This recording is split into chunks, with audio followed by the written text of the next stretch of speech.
Analogi ini bener-bener bikin gampang ngerti deh. Waktu kita pesen barang online, kita pilih barangnya, itu visualisasi kita. Terus kita bayar kan? Nah, pembayaran di sini itu adalah perasaan syukur yang tulus. Setelah bayar, apa kita cemas setiap menit? Enggak kan? Kita percaya aja barangnya pasti datang. Rasa syukur itu bukti pembayaran lunas kita. Jadi justru pas rasa ingin itu hilang, diganti sama rasa syukur yang tenang, nah itu tandanya prosesnya udah selesai di level energi. Perwujudan fisiknya itu cuma masalah waktu. Alamin ini kan, makin kita ngebet sama pekerjaan itu, hubungan itu, atau kesuksesan itu, kok rasanya malah makin jauh aja gitu dari jangkauan. Ini kan paradoks yang bikin frustrasi banget, dan saya yakin banyak dari kita pernah kejebak di situ. Nah, dalam beberapa menit ke depan, kita akan bongkar logikanya. Jadi, kenapa sih keinginan yang menggebu-gebu itu seolah-olah malah mendorong tujuan kita menjauh? Jawabannya ada di bagian pertama ini, paradoks manifestasi. Kita akan coba diagnosis kenapa pendekatan kita seringkali malah jadi bumerang. Bukan karena kurang usaha loh, tapi karena kita, tanpa sadar, ngirim sinyal yang salah. Oke, ini dia konsep intinya. Dan ini menarik banget.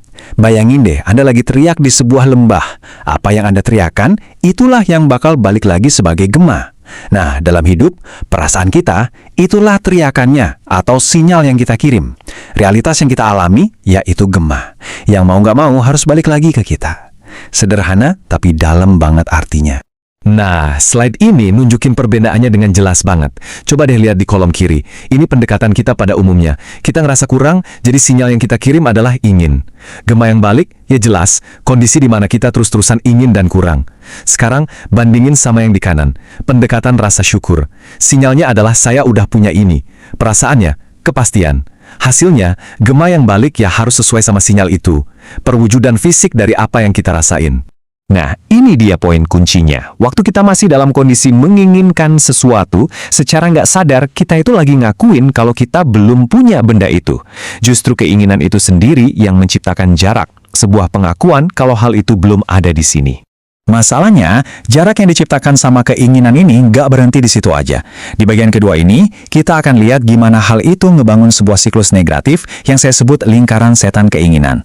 Ini yang ngejelasin kenapa banyak banget orang ngerasa stuck, nggak peduli sekeras apapun mereka mencoba. Coba kita lihat alurnya ya.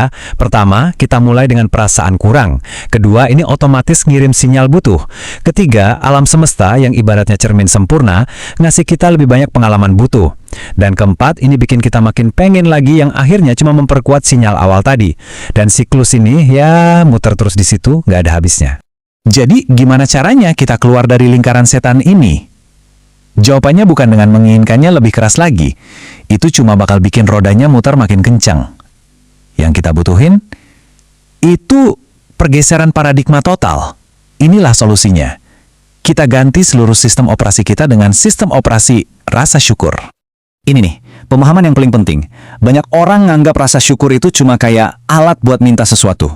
Tapi sumber ini ngejelasin, rasa syukur itu bukan aplikasi yang kadang-kadang aja kita buka. Rasa syukur itu adalah sistem operasi dasarnya, di mana semua hal baru bisa berjalan dengan benar.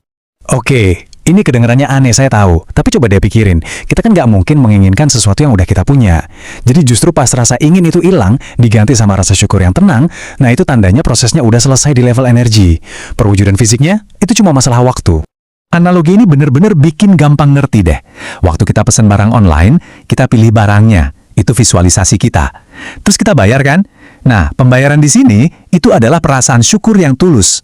Setelah bayar, apa kita cemas setiap menit? Enggak kan? Kita percaya aja barangnya pasti datang. Rasa syukur, itu bukti pembayaran lunas kita. Kita cuma perlu nunggu pengirimannya dengan tenang.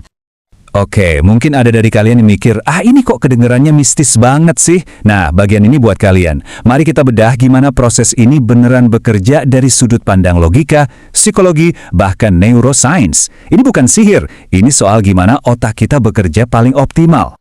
Pasti kita semua pernah ngalamin ini kan? Waktu panik nyari kunci, rasanya nggak ketemu di mana-mana.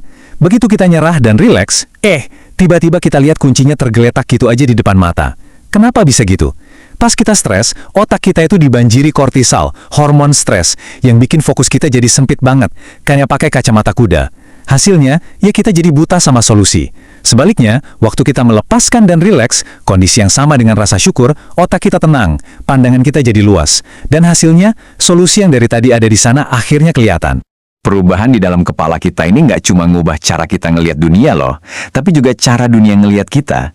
Ini ngebawa kita ke konsep magnetisme sosial. Perasaan internal kita itu memancar keluar jadi semacam vibe atau energi yang orang lain tuh bisa rasain. Dan ini ngaruh banget ke cara mereka merespons kita. Biar lebih kebayang, kita pakai contoh praktis ya. Di sebelah kiri ada pencari kerja yang memancarkan energi, saya butuh banget pekerjaan ini. Dia bakal kelihatan gugup dan putus asa. Nah, sebaliknya, di kanan, ada orang yang datang dengan perasaan, saya udah sukses kok, saya ini aset berharga. Dia bakal kelihatan tenang dan percaya diri. Kira-kira, mana yang bakal dapat kerjaan? Sikap kita itu menarik hasil yang setara. Ini, kalau dipikir-pikir, logis banget. Khawatir itu ibaratnya kayak aplikasi yang diem-diem nyedot baterai kita sampai merah terus. Energi kita habis buat mikirin masa depan yang belum pasti. Dengan bersyukur, kita tuh kayak baterai yang hijau lagi, terisi penuh. Kita ngebebasin semua energi mental itu untuk bertindak dengan cerdas dan kreatif di saat ini. Gini, di otak kita itu ada semacam filter otomatis, namanya Reticular Activating System atau RAS. Anggap aja ini kayak Google buat otak kita. Dia bantu kita memerhatiin hal-hal yang kita anggap penting. Waktu kita stres karena menginginkan sesuatu, filter ini jadi error. Tapi pas kita tenang dan bersyukur, pikiran kita jernih, dan ini bikin si RAS ini bisa kerja optimal, nunjukin ke kita orang, ide, dan peluang yang pas sama tujuan kita. Oke, jadi kesimpulannya gimana? Ini bukan sekedar teknik ya, tapi lebih ke cara hidup yang baru. Sebuah pergeseran dari perjuangan yang capek banget ke sebuah kepastian yang menenangkan. Metafora ini, dalam banget. Jadi, stop hidup di garis start dengan perasaan cemas, selalu ngerasa tujuan kita masih jauh.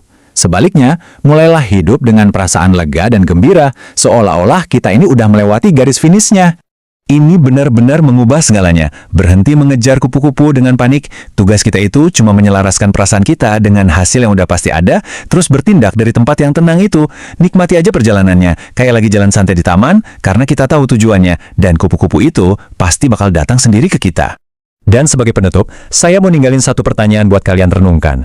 Selama ini, mungkin kita bertindak kayak aktor di film kita sendiri, yang stres dan cemas mikirin alur ceritanya. Padahal, kita bisa milih buat jadi penonton, yang milih film apa yang mau ditonton, yaitu lewat rasa syukur, terus duduk santai, dan nikmatin pertunjukannya, dengan keyakinan penuh kalau akhirnya pasti bahagia. Jadi, kamu mau pilih jadi yang mana?